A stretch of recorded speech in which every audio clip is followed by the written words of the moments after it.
I know Tara introduced myself, but I'll just tell you, I'm Angel Faulk, and I live in Franklin, Tennessee, which is not far, and I love the drive out here. It's beautiful. Do you all live in this area? It's so gorgeous.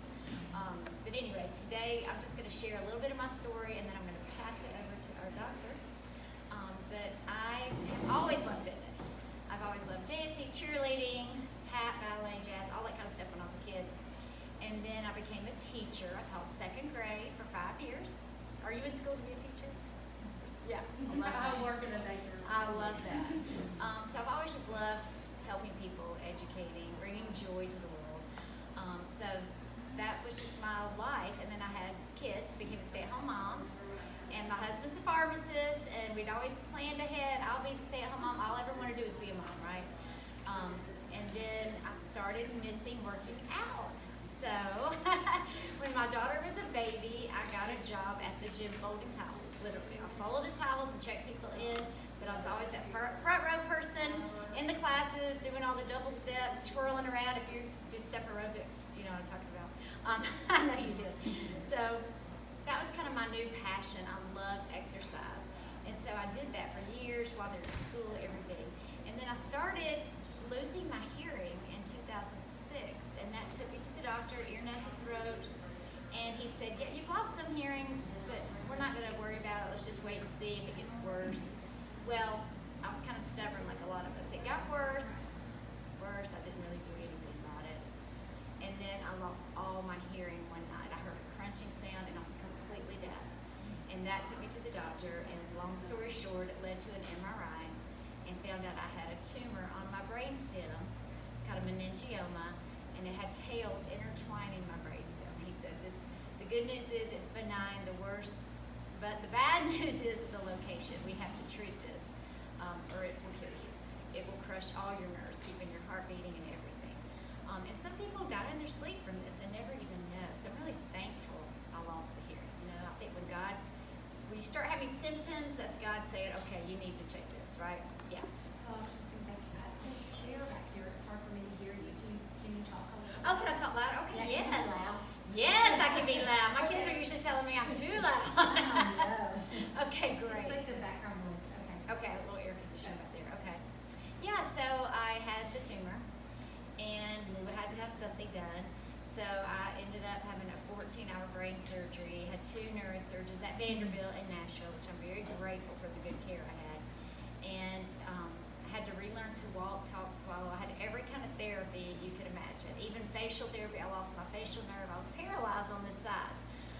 So it was pretty traumatic for my family. I had a 9 and a 12-year-old at the time, and my daughter was more of an introverted person, so we had to deal with all kinds of issues that you don't realize when you're having a health crisis. Your whole family's affected. So got through that. I did great. I really came back so much faster than they said. They said it could be a year and a half before I was able to teach all my fitness classes and do life as normal. But I was actually in the gym, y'all, at 6 weeks. Wow. I still didn't have my balance. I couldn't see very well. My face looked awful. It was way worse than this. But my husband took me. He knew it was my love, propped me up, gave me dumbbells, and that was kind of my road back to getting back to life as normal for me. Let's fast forward a year. I went for my MRI checkup, and the tumor had grown, and it was large. So you can imagine how my heart sank, and my whole family, even the doctor. I said, I cannot go through that again. That was my first thought. I cannot go through all that again. And he said, I can't go through that again. I mean, 14 hours, that's a long surgery, right? So he said, radiation is what we're going to have to do. And it's my only option. So I did 27 rounds, and I did really well throughout, but I knew this was poison going into my body. And at the end, all my hair fell out. I had spots all over because it was going directly here. And they said, you may lose your teeth. And it was just terrible.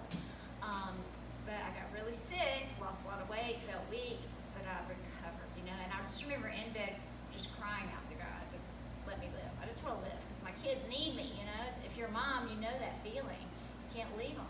So thank the Lord, I did recover. And that is when I started saying, what is missing in my life? Because I was fit, I was working out, I was strong, but y'all, I was still drinking Diet Cokes and using Splenda and trying to eat to be skinny, you know, eat to be not to gain weight. And that was kind of my focus when eating and planning meals and things. So, or getting fast food, not much planning meals. But I started doing my research, and everything I looked up said, you need more fruits and vegetables. Every doctor, no matter what diet they believed in at the time, it was you need more fruits and vegetables. That is what helps you prevent disease and fight disease. So that's kind of how I started my journey, and just adding more plant-based foods and learning to eat more real food and not buy everything out of a box, processed food. That's the enemy. So I met a nurse eventually a few months later, and she told me about Juice Plus, and she works at Vanderbilt, and just said, yes, sign me up, I love it. She actually took me to an event. This is how it happened. She told me about it, invited me to an event to hear a pediatrician, and they recommended Juice Plus. So that's how I got started. And got my daughter on the children's health study, eventually got my very skeptical husband, Wade, who's a pharmacist who likes to read everything. Finally got him on board, and my son, and we just love it. And then a few years ago, that was in 2012 when I started consuming Juice Plus. Simply, and what we liked about it is it's real food. It's fruits and vegetables and berries that are juiced, like juice, but with the skin on, which is where most of the nutrition is. And then they take the water out, and they, at a low temperature so it keeps the nutrient value, put it in a capsule or a chew. So that's what Juice Plus is, if you don't know. And Dr. Odom will go into more of that. But so I started taking that and got the whole family on it. And then a few years ago, I had told a lot of people about it, and they had actually ordered it. And that's when Dr. Odom saw that. He's like, who's this girl in Franklin? So he reached out to me and said, I see you're sharing this. Do you want to, make more out of this? Do you want to make this more of a business? So I said yes, because my kids then were at the age where I needed to go back to work. You can't be a stay-at-home mom forever, right? But anyway, I just love it. I absolutely love it, and I just want to tell the whole world about it now. And so that's how I told you about it, Ellen, and it's just such a blessing to me. So many people have really got their health back, and sometimes I forget to share this when I'm telling my story, but my tumor has not grown back, thank the Lord. And it's not just been an overnight thing. It's making one simple change at a time, I started learning, educating myself, and then started Juice Plus, and then started cutting out all the artificial sweeteners and fast food, and it's just a gradual thing. So I tell people all the time, just make one simple change. As long as you're heading in the right direction, you can't go wrong. Mm-hmm. So I want to introduce Dr. Odom now and let him give more of the science behind it and the research, and he loves to read and learn and pass that information. So Dr. Odom, is a retired OBGYN and medical director at an anti-aging clinic, and delivered over 17,000 babies. Every time I say it, I'm like, wow, that's a lot of babies. And at one of our meetings at Whole Foods in Franklin, one of those babies showed up. It surprised us. One of his former mommy's children. Yeah, so it's pretty cool. So anyway, please teach us all that you want to share. Ooh, I need some oxygen after that. Can you imagine teaching that, what you just did, for 45 minutes? Is that what a normal It's an hour. class? An hour. We talked about doing it an hour, and then she's like, maybe 30 minutes, maybe 20 Can you minutes. imagine doing it? Can you imagine doing that though? All of For, my friends will be mad at you. can you imagine doing that for 3 consecutive hours? Because I've sometimes done you that take before, yeah. 3-4 classes in a day. I've done that, Yeah. yes. I don't recommend it. Well, my story is I'm from South Mississippi. My dad was a football coach. My mom stayed home. I have a brother and a sister. Mom was a homemaker, and we grew our own food. And as a child, you probably don't know this, I don't know if I've told you this, but I was very, very sick. Yeah, you told me. I was sick. I got everything everybody got times 10. I missed an awful lot of school. I had all kinds of infections. When I was a child, well, you have to know my parents, they were very anti-medicine.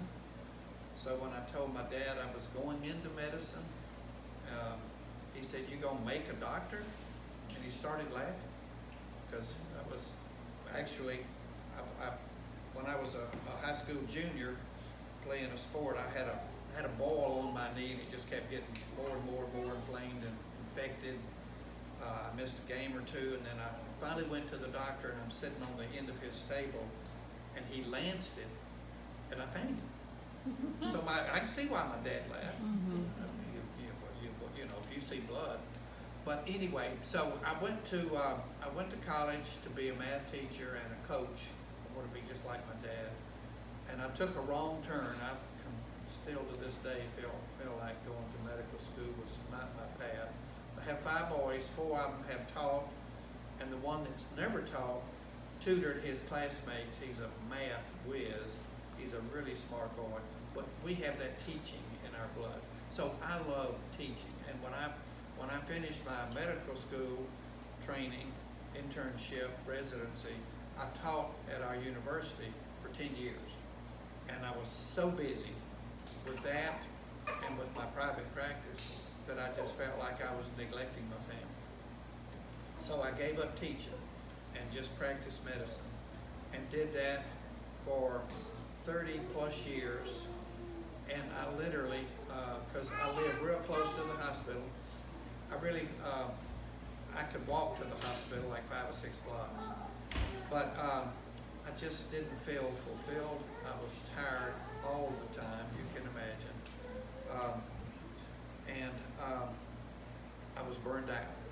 I was looking for something to do, and I found my calling when I tried to teach my patients, but I didn't have a vehicle. So how many of you believe that plant food's good for you? So good it can save your life. So I didn't learn that in medical school. I innately knew that from my parents because we grew our own food.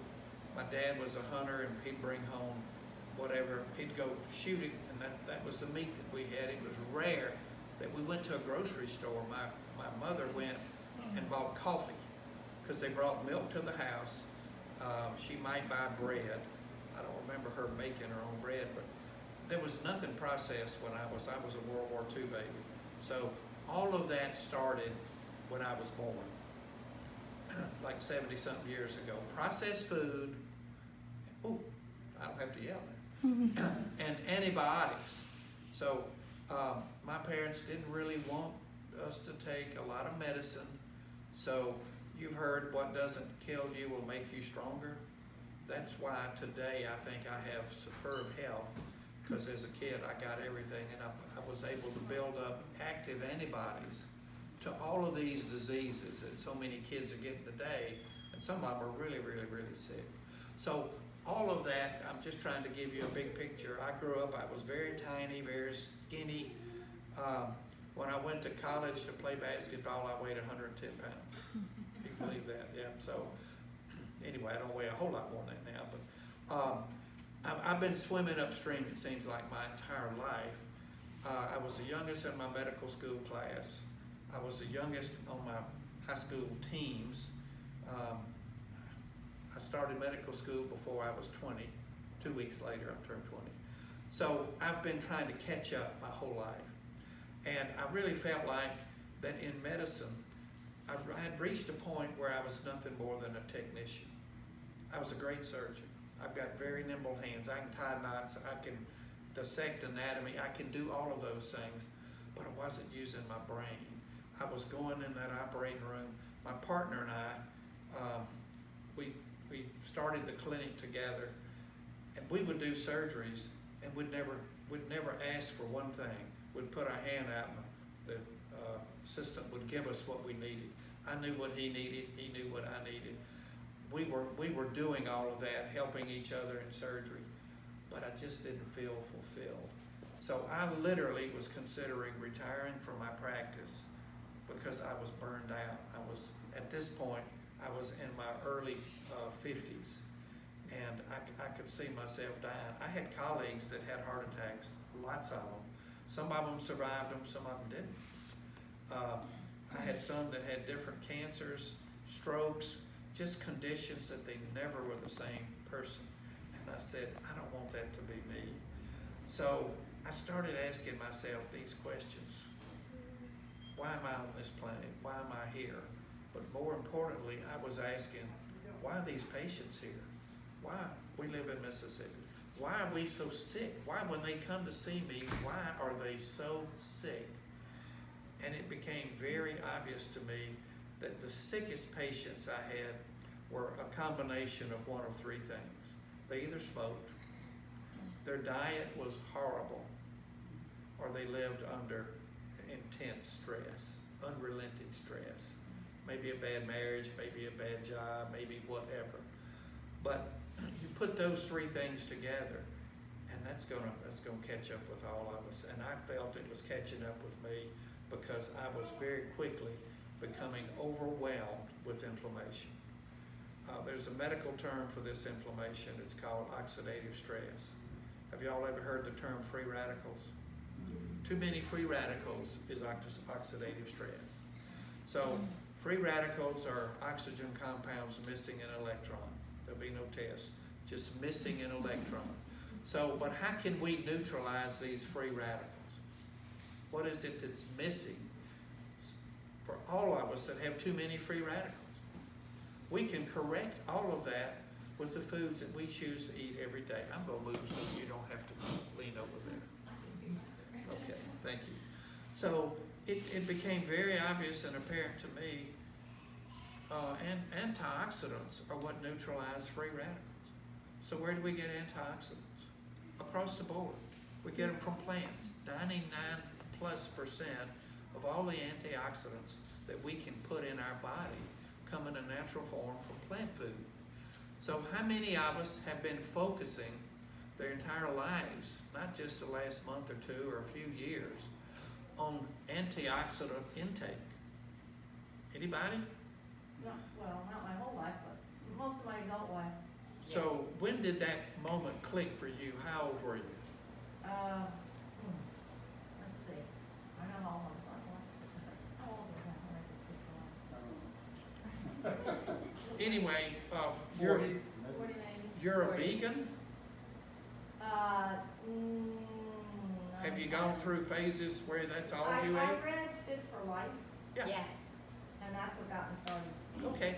Well, there are so many books written today about health and about reducing your risk for every chronic disease, reducing your inflammation, oxidative stress, free radicals. So many of them, but every one of them, the common theme is plant food, specifically fruits and vegetables, because there's so many, they're so available. So in 1992, the government said we needed at least 5 servings of fruits and vegetables. Do y'all remember that in your grocery store, the 5-day campaign? Sure. So the government was trying to tell us, we don't want to take care of you when you reach retirement age and Medicare. We don't want to be paying big doctor bills. We want you to be healthy, continue to work, so you can continue to put money into the system. But how many people were listening? How many people really understood the magic of what eating plant food does every day, every day, every day? Well, fast forward to today, 30 years later, from the early 90s to 2020. So they said 5 servings of fruits and vegetables, 5 servings of plant food. A serving is a half a cup, and it'll fit in your palm of your hand. So how many of you in this room today eat at least 5 servings of plant food every day? How many of you eat 7 servings? How many of you eat 10 servings? How many of you eat 12? 15? The recommendation 30 years ago is now not 5, but it's 15. So if you want optimal health today, you should be consuming at least 15 servings. We say 15, 16. So say 16, that's 8 cups of plant food. That's every day. So we don't have a food guide pyramid anymore with fruits and vegetables and grains being on the bottom, plant food. What do we have today? Do y'all know what is recommended for everybody? No? Have y'all ever heard of myplate.gov? Here's your picture. This is what's recommended today. Every meal, every day, is fruits and vegetables. I'm sorry. Fruits and vegetables, protein, and half that protein should be plant protein. And then grains. So 7/8 of your plate, every meal, every day, 3 meals if you eat them every day, should be plant food. So how many of us are doing that? We're missing the mark. This is what got me thinking years ago. Why is this sick patient in front of me? Because she didn't follow this guy. Why are we all so sick in Mississippi? Why do we lead the country in diabetes? Nobody in this country should develop diabetes. Nobody. We do it because we get to choose the foods that we eat, and they're not these. They're not plant food. We buy foods because we like the taste and pleasure, and that's what drives us. But we need more fiber and phytonutrients. Those are the components in these plant foods that will change your life. You cannot overdose. The more you eat, the better. If you can eat 20 servings a day, you're better off. If you can do 20 servings, good for you. You're the real unusual person. So when I found Juice Plus, I was taking vitamins, lots of them, lots of different combinations, because my mother was diagnosed with colon cancer in 1988. I was 44, and at that time, I knew nothing about nutrition. But her doctor was a friend of mine from medical school. She lived 100 miles south. But he told me 5 things that day, and one of them changed the direction of my life and our health. He said, go get a colonoscopy, drink more water, give up red meat or cut way back. I know I shouldn't be saying that here, maybe. I cringe when I say that in Mississippi. He said, eat more high fiber foods. But the 5th thing he said to me, literally, can change your life. Consume more antioxidants. He didn't say the word phytonutrients, but they come from plants. Phyto means plants, plant chemicals. We need to eat them. We need to eat them every meal, every day. Your kids need them. Your grandkids need them. If you can get them on a consistent basis, you can pretty much eliminate disease. I'm not saying Juice Plus and you won't get cancer or stroke or heart attack, but you can reduce your risk so much that maybe you develop that cancer when you're 95 or that heart attack when you're 102. We can live a lot longer if we make some small modifications consistently. And what we found is that Juice Plus doesn't take the place, fills in the gaps of actually what we're missing. And for us, we've been doing this for 23 years. So I'm not sure I would be here had I not found Juice Plus 23 years ago. I'm not sure I would have planned to hike Kilimanjaro in September with my 3 younger sons. I'm not sure I could live the life of activity that I do, having no pain and no symptoms and no medicine. 19,000 feet. Yes, sir. You're right. So have you climbed it? Hiked it? Yeah. Only Pikes Peak, Oh, my highest. that's only 14 or so. Yeah. My wife and I actually climbed Mount Kenya. We were in after another time. Yeah. But the point is, all of us can do these things, even when you're 70 years old or beyond that. So is this the life that you want, or do you want to be dependent? As I was seeing so many people, and I was afraid I was going to be dependent on the farmer model of health and disease, of taking medicine. I would much rather consume whole food in a concentrated form without the sugar, without the calories. So that's what we've been doing, and it has changed our lives. And what I found, when I was delivering babies, I was offering Juice Plus to my moms.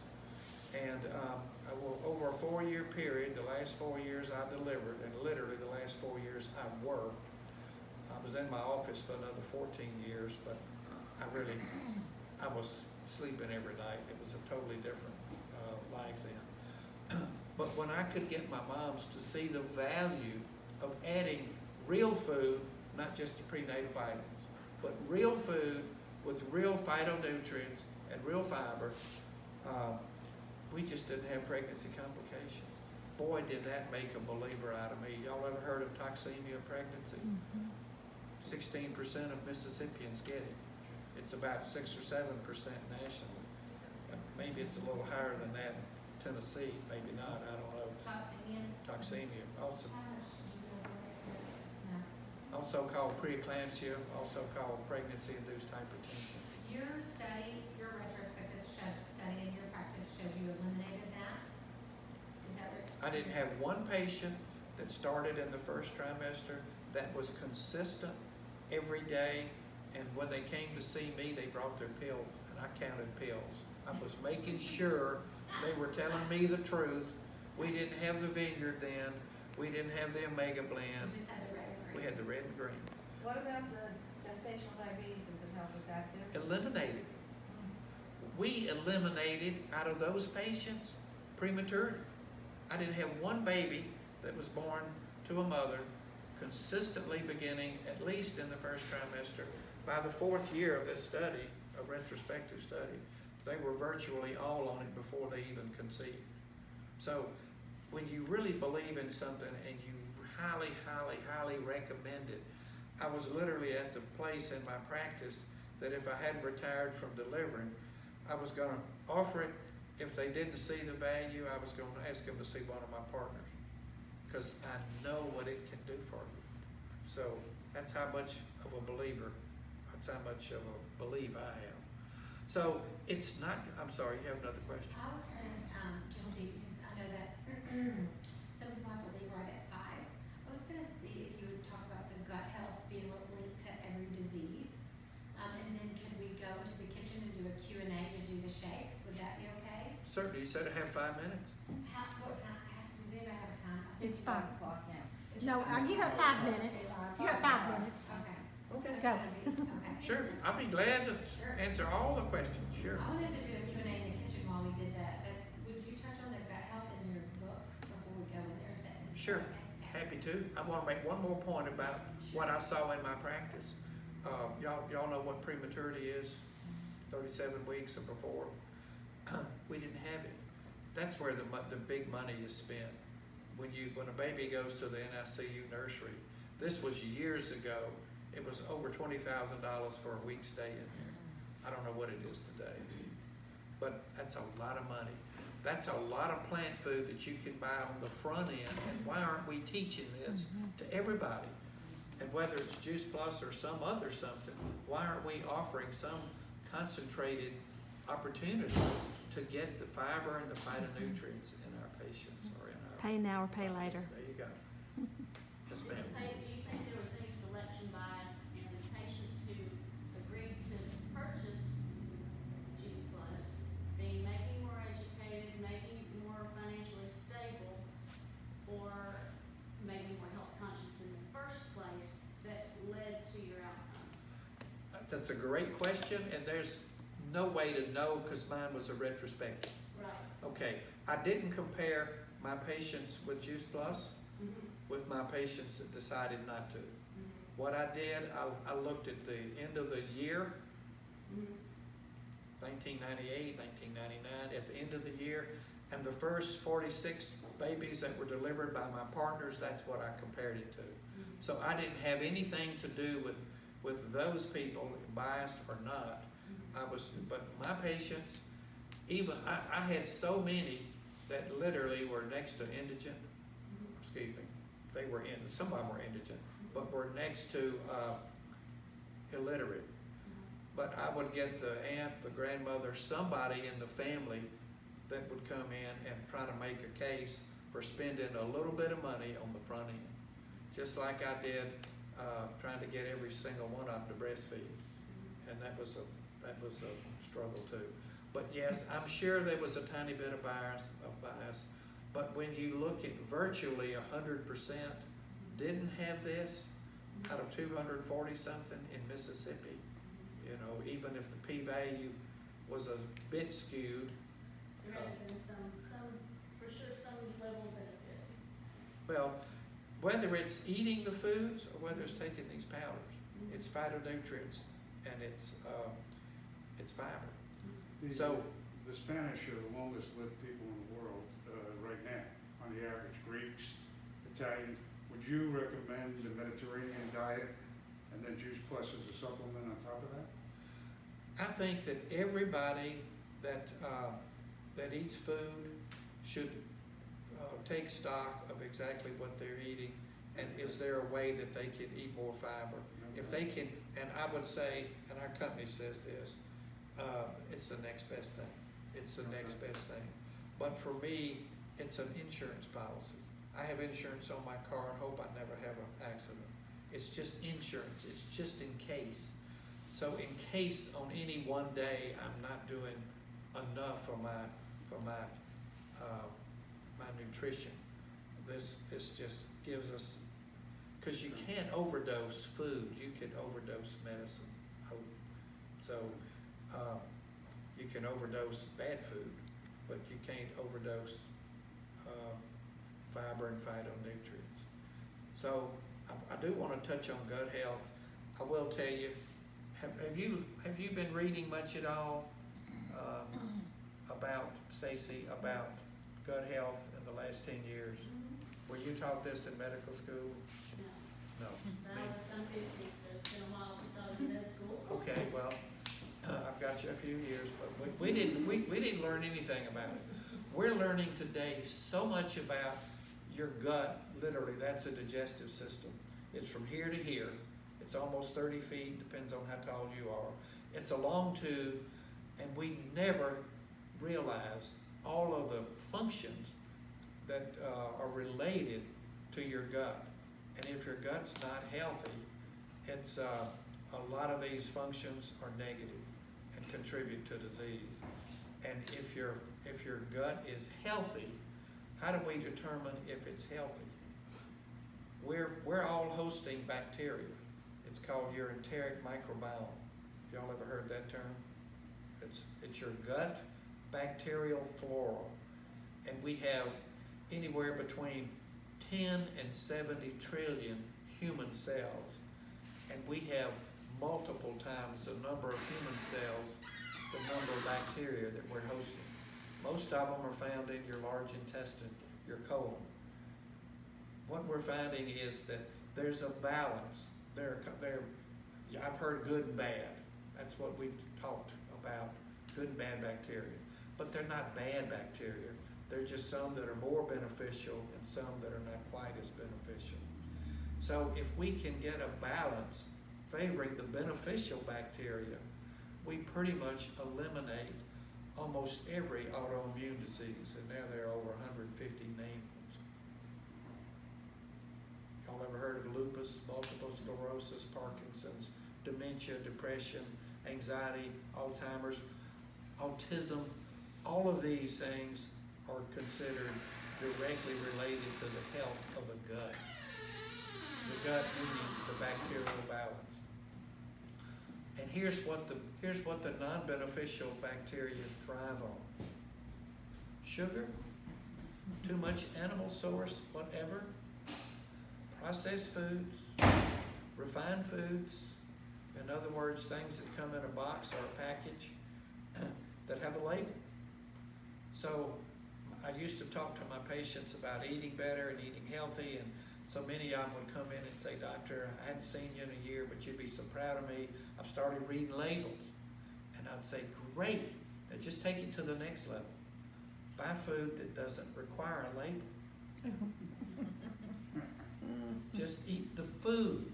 Eat real food. Mostly green, mostly plants, not too much." That's the key right there. So fiber and phytonutrients feed the beneficial bacteria. We didn't know this when I started Juice Plus in '98. I didn't know this in '88 when that doctor said consume antioxidants. But now we know that can save your life. It can transform your health so that it's excellent, it's optimal.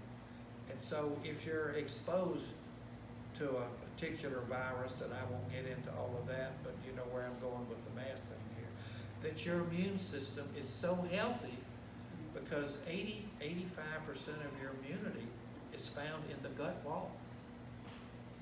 If your gut's not healthy, your immune system's not going to be healthy. But how about, is that a question? Yeah, I was gonna say, when you're talking about the gut, when I read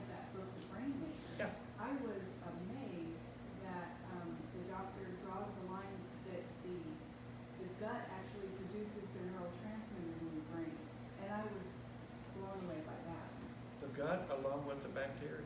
It's a symbiotic thing in there. 70% of all the nerve cells in your body aren't up here in your cranium. It's the gray matter up here. Where are your nerve cells? Where are they? All those neurotransmitters, the serotonins, the GABAs, all of these healthy things, where are they made? Where are those cells? 70% of them's in your second brain. They're in your gut. They're in the wall of your gut. There's so many nerves, different nerves, that are in the gut wall. It's one cell layer thick. So it's tiny.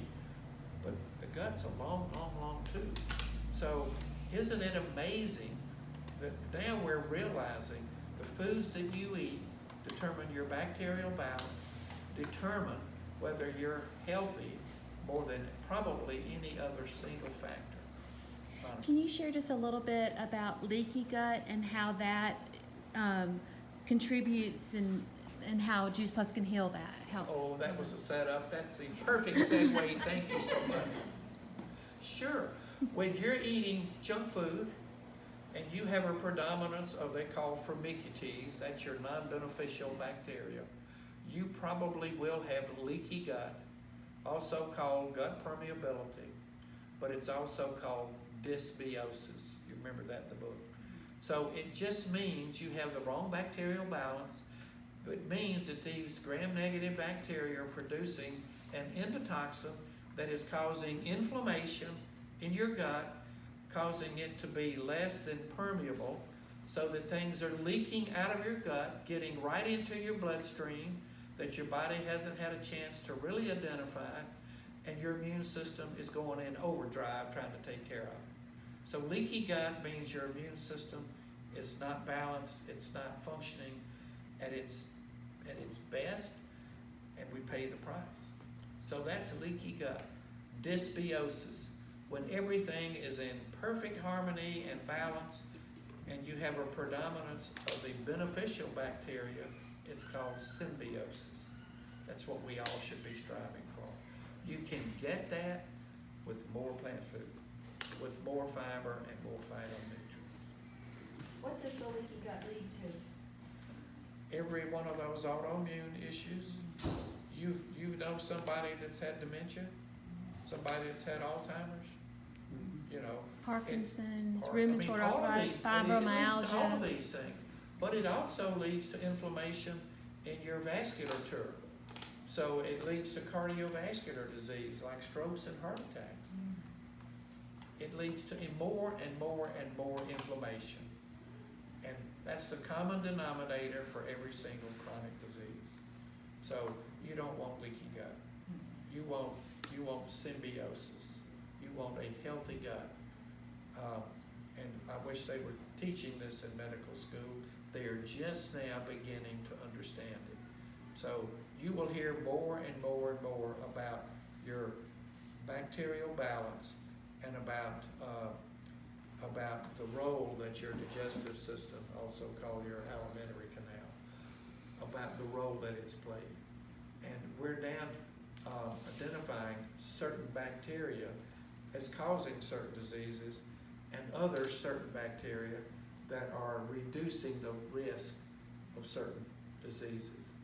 To take it another step, how many of you have ever heard the term Nutrigenomics? How many of you know that we have genes and chromosomes? Y'all have heard of DNA? Sure. We have 46 chromosomes. We get 23 from each parent. We have 23,000 genes. The gene mapping was done. It's called Human Genome Project a little over 10 years ago. So we know all of the genes.